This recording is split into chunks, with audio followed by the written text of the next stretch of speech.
Tu veux une augmentation? Étienne, regarde-toi. Tu es un boulet, pas un atout.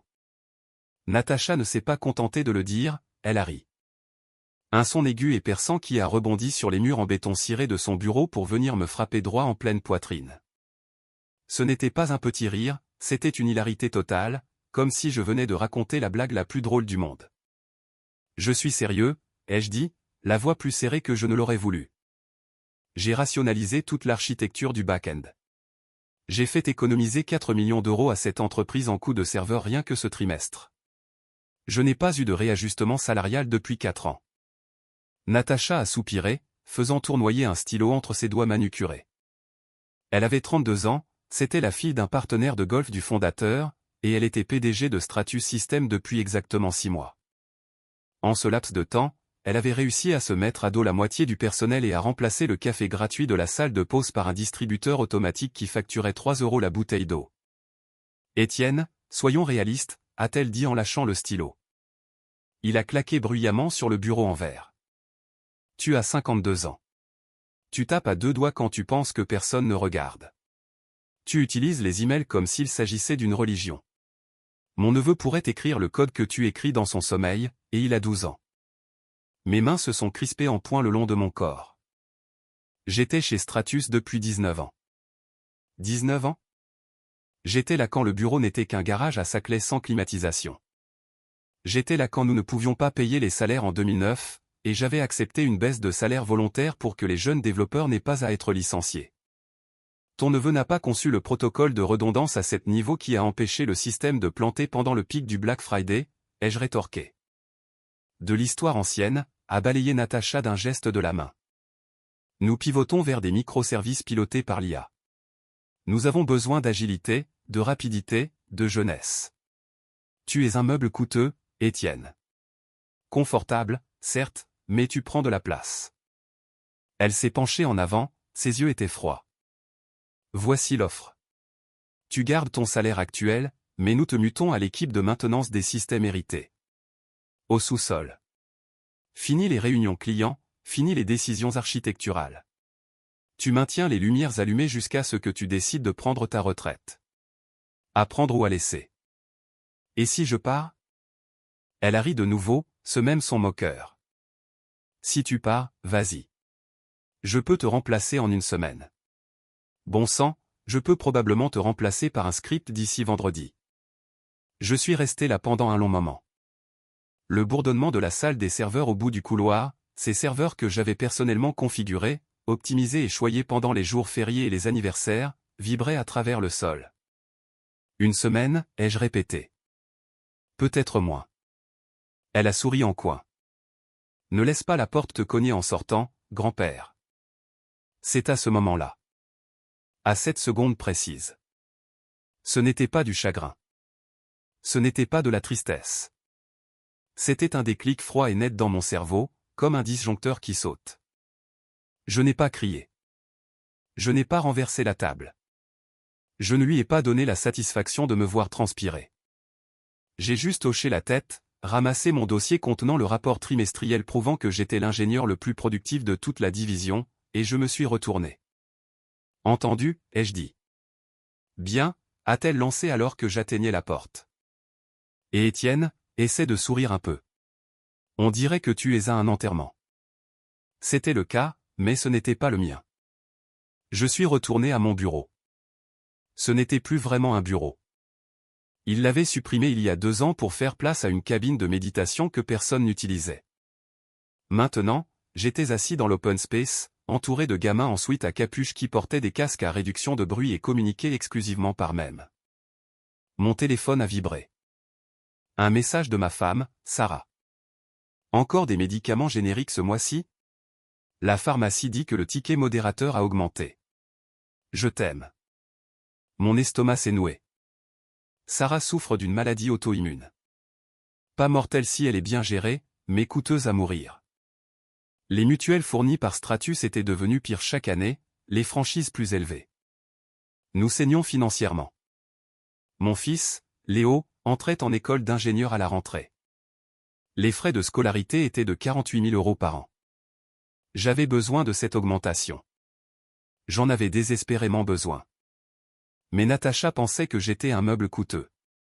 Je me suis assis et j'ai déverrouillé mon poste de travail. Les écrans ont pris vie. Des lignes de code, mon code, ont défilé. Un code beau, efficace, stable. Les gens pensent que l'informatique n'est que de la saisie. Ils ne comprennent pas que les systèmes complexes sont comme des organismes vivants. Ils ont leurs caprices, leur système immunitaire, leur vulnérabilité. Je connaissais chaque veine et chaque artère de l'infrastructure de Stratus.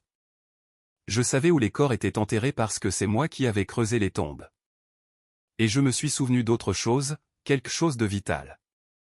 Il y a 7 ans, j'avais développé un algorithme de mise en cache prédictive. C'était un projet parallèle, quelque chose que je bricolais le week-end sur mon propre serveur à la maison. Il accélérait la récupération des données de 40%. Je l'avais présenté au précédent PDG, Michel. Il avait adoré. Nous l'avions implémenté. Mais voici le détail concernant Michel, c'était un homme de parole, aux accords conclus par une simple poignée de main.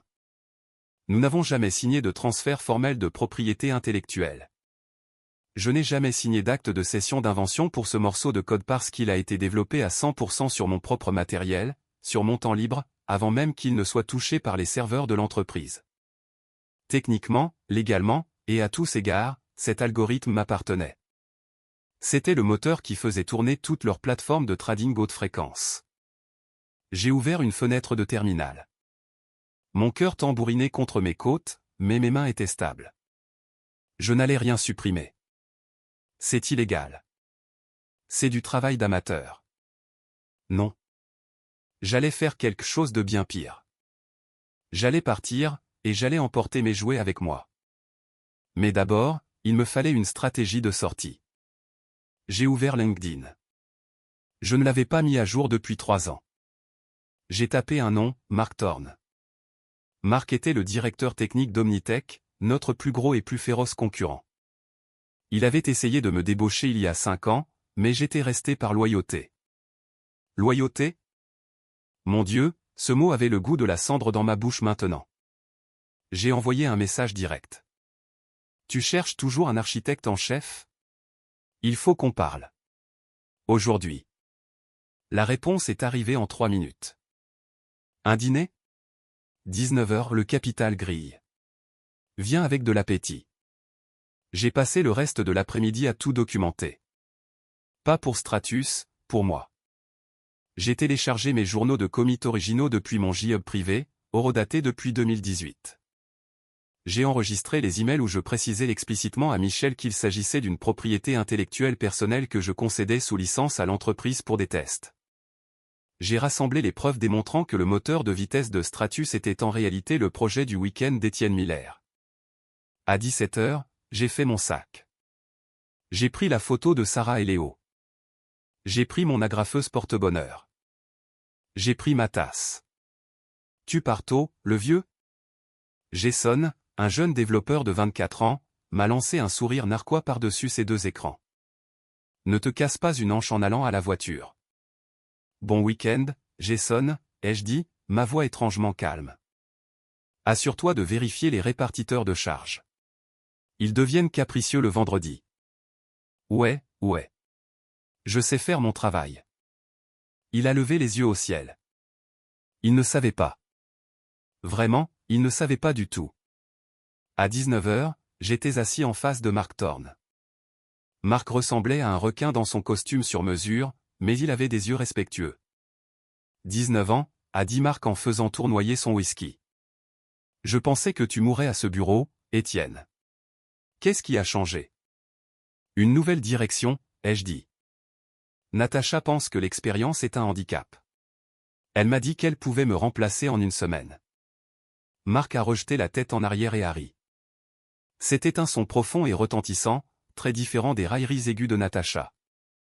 Une semaine pour te remplacer?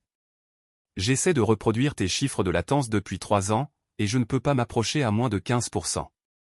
Une semaine? Elle délire. Elle a refusé mon augmentation. En fait, elle m'a rétrogradé. Mark a cessé de rire. Il s'est penché en avant, le visage sérieux. Ok, arrêtons de danser. Je connais ta valeur. Je la connais depuis une décennie. Viens chez Omnitech. Titre, vice-président de l'infrastructure. Salaire de base, 280 000 €. Prime à la signature, 50 000 €. Couverture sociale complète, 100% prise en charge pour toute la famille. Et des stock options. Le chiffre m'a donné le tournis. C'était presque le double de ce que je gagnais chez Stratus. Cela résolvait tout. Les factures médicales, les frais de scolarité de Léo, le poids écrasant sur ma poitrine. Il y a un hic, ai-je dit, en sortant une clé USB de ma poche. Je viens avec des bagages, mais ce sont de bons bagages. Ah. L'algorithme de mise en cache que Stratus utilise, ce n'est pas le leur. C'est le mien. J'ai la documentation pour le prouver. Il l'utilise sous une licence verbale, en gros. Si je pars, je révoque cette licence. Les yeux de Marc se sont écarquillés. Il a regardé la clé, puis m'a regardé. Un sourire lent et prédateur s'est dessiné sur son visage. Nous possédons le moteur. Étienne, a dit Marc en levant son verre. Je pense que c'est le début d'une magnifique amitié. Nous avons signé les papiers directement sur la table. Sans hésitation. Pas de « laisse-moi vérifier avec les RH ». Marc savait reconnaître un coup de grâce quand il envoyait un. Lundi matin, je suis entré dans le bureau de Natacha. Il était 8h55. Elle buvait un smoothie vert et faisait défiler Instagram. Je ne t'ai pas convoqué, a-t-elle dit sans lever les yeux. Tu n'avais pas besoin de le faire. Je démissionne, avec effet immédiat. J'ai posé la lettre sur son bureau. Elle a ricané, me regardant enfin. Démission immédiate ? Tu sais que tu perds tes indemnités si tu ne fais pas ton préavis de 2 semaines. Je me fiche des indemnités. Très bien. Elle a fait un geste de la main. Pars. Comme je l'ai dit, remplacement facile. Laisse juste ton badge à l'accueil, et n'attends pas de lettre de recommandation. Je n'en aurai pas besoin. Je commence comme vice-président chez Omnitech demain. Ça l'a arrêté. Le gobelet de smoothie est resté suspendu à mi-chemin de sa bouche. Omnitech ? Toi. Elle a laissé échapper un souffle court et incrédule.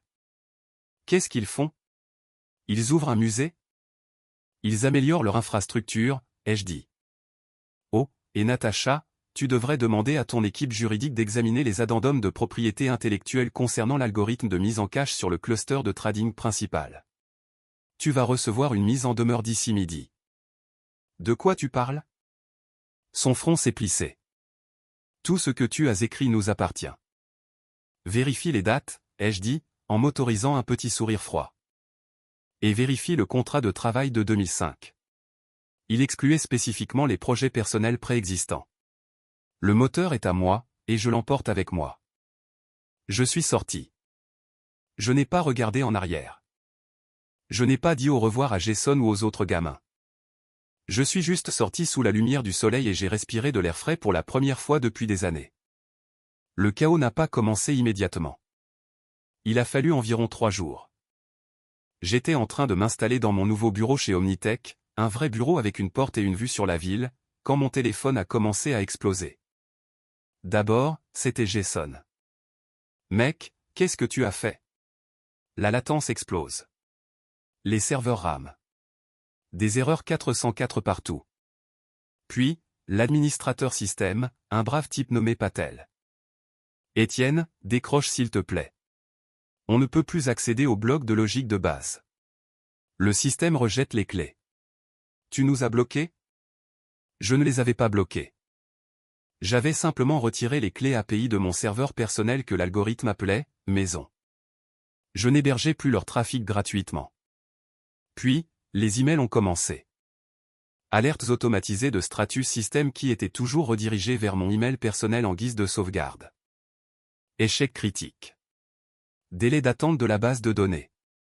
Transaction échouée. Dès vendredi, le jour où Natacha prétendait pouvoir me remplacer, Stratus était en plein effondrement. Leur plateforme de trading, qui reposait sur une exécution à la milliseconde, accusait un retard de 3 à 4 secondes. Dans le monde de la finance, c'est une éternité. Les clients perdaient des millions. À 14 heures, vendredi, mon nouvel assistant m'a appelé.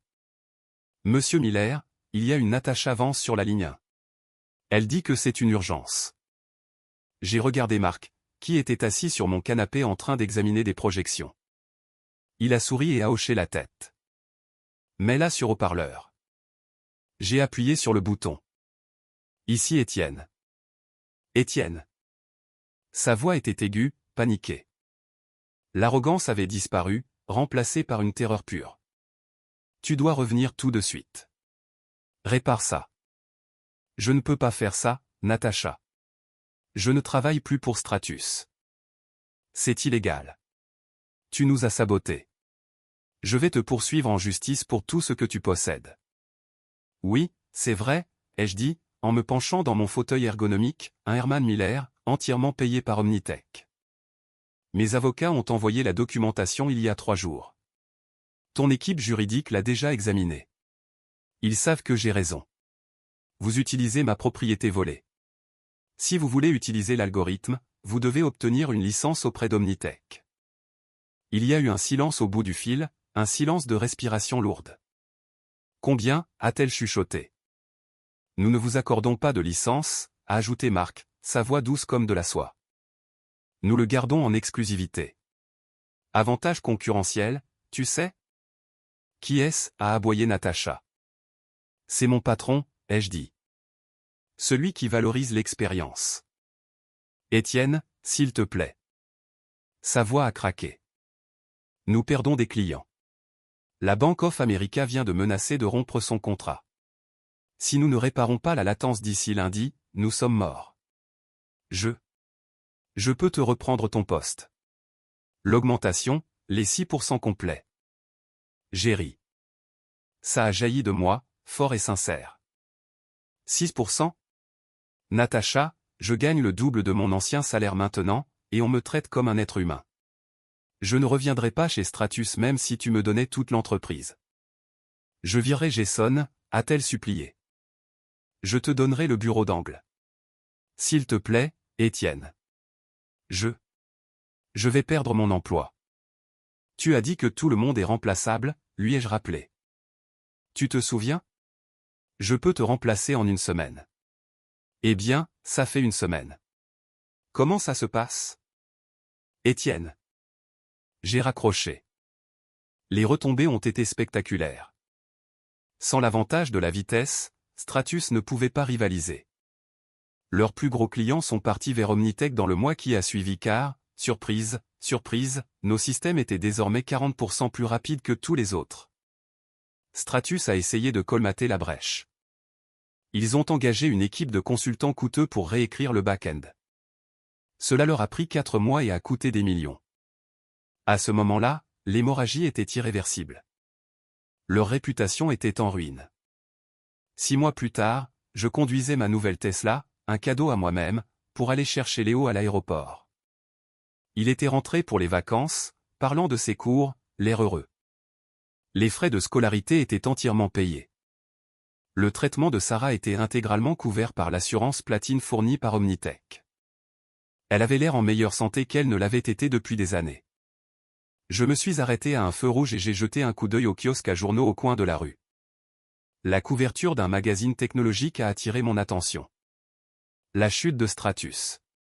Comment l'arrogance a tué un géant de la tech. J'en ai acheté un exemplaire. L'article détaillait l'effondrement.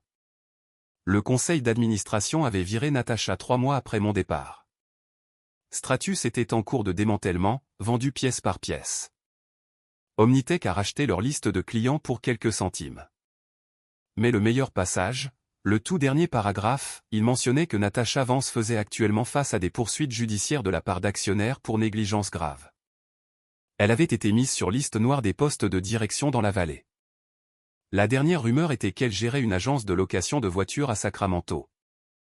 Je suis remonté dans la voiture et j'ai jeté le magazine sur le siège arrière. Tout va bien, papa, a demandé Léo. Oui, ai-je souri en passant la vitesse. Tout est parfait. J'ai repensé à ce moment dans son bureau. Le rire, la semaine pour te remplacer. Elle avait raison sur un point. Ça n'a pris qu'1 semaine. Il leur a fallu une semaine pour réaliser que le meuble coûteux était en fait le mur porteur qui soutenait tout l'édifice. Et une fois qu'on l'abat, aucune quantité de cris de panique ne peut empêcher le toit de s'effondrer. J'ai 53 ans maintenant. Mes cheveux sont plus gris. Je tape toujours à 2 doigts parfois, mais personne ne rit. Quand je parle en réunion, la salle devient silencieuse. Les jeunes gamins écoutent. Ils prennent des notes. Parce qu'ils savent. Ils savent que si la jeunesse peut courir vite, l'expérience connaît les raccourcis. Et on ne donne jamais de coup de pied à la personne qui détient les clés du château. Ils ont appris par la manière douce. Natacha a appris par la manière forte. Et moi? Je profite juste de la vue depuis le sommet. Le café ici est gratuit, et il a un goût de victoire.